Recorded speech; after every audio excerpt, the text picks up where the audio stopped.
এক নং সিন্দুরপুর ইউনিয়নের স্কুল কলেজ মাদ্রাসা নিয়ে কিছু কথা। আজকের সমাজের একটি ভয়ঙ্কর ব্যাধির নাম হচ্ছে ইপটিজিং। আমাদের স্কুল মাদ্রাসা কলেজের মেয়ে শিক্ষার্থীরা প্রতিদিন যাতায়াতের পথে কিংবা শিক্ষাঙ্গনের সামনেই হয়রানির শিকার হচ্ছে। কেউ শীষ দিচ্ছে, কেউ কটু কথা বলছে, আবার কেউ অশ্লীল আচরণ করছে। এই ভয়ঙ্কর অবস্থা শুধু একজন মেয়ের সম্মানকে নয়, পুরো জাতির মর্যাদাকেও কলঙ্কিত করছে।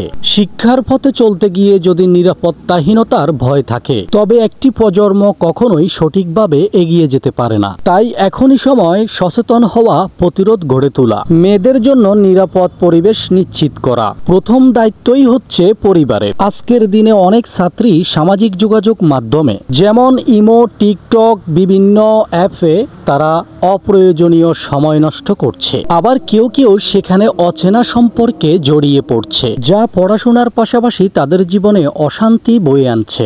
তাই মা বাবা ও অভিভাবকদের উচিত সন্তানের প্রতি নজরদারি রাখা, তবে সেটি যেন হয় বন্ধুসুলভ পরিবেশে, যাতে সন্তান নিজেকে ভালোবাসার বন্ধনে আবদ্ধ মনে করে, তবে সেটি ভয়ের মধ্যে নয়। শিক্ষাঙ্গনের ভূমিকা এখানে অন্যতম গুরুত্বপূর্ণ।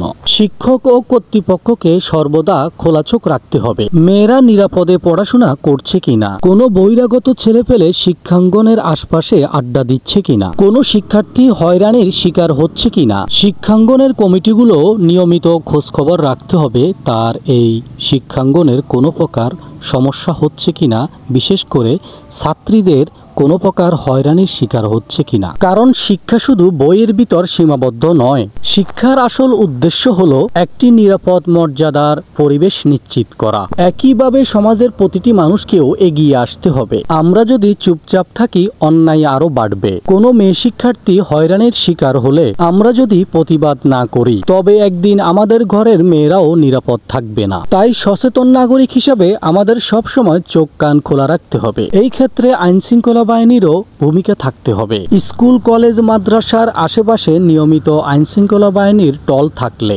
অপরাধীরা অপরাধ করতে সাহস পাবে না, মেয়েরা নিরাপদে চলাচল করতে পারবে। প্রতিটি শিক্ষা প্রতিষ্ঠানের রাস্তায় পুলিশের উপস্থিতি নিশ্চিত করতে হবে। যদি পরিবার, সমাজ, শিক্ষক ও আইনশৃঙ্খলা বাহিনী একসাথে এগিয়ে আসে, আমাদের মেয়েরাই হলো আগামী দিনের মা, আগামী দিনের জাতি গড়ার কারিগর। তাদের নিরাপদ ভবিষ্যৎ নিশ্চিত করা মানে গোটা জাতির ভবিষ্যৎকে সুরক্ষিত করা। চলুন আমরা সবাই মিলে প্রতিজ্ঞা করি, ইপটিজিং বন্ধ করব, মেয়েদের জন্য নিরাপত্তা গড়ে তুলব। ভিডিওটি শেষ পর্যন্ত দেখার জন্য আপনাদের অসংখ্য ধন্যবাদ।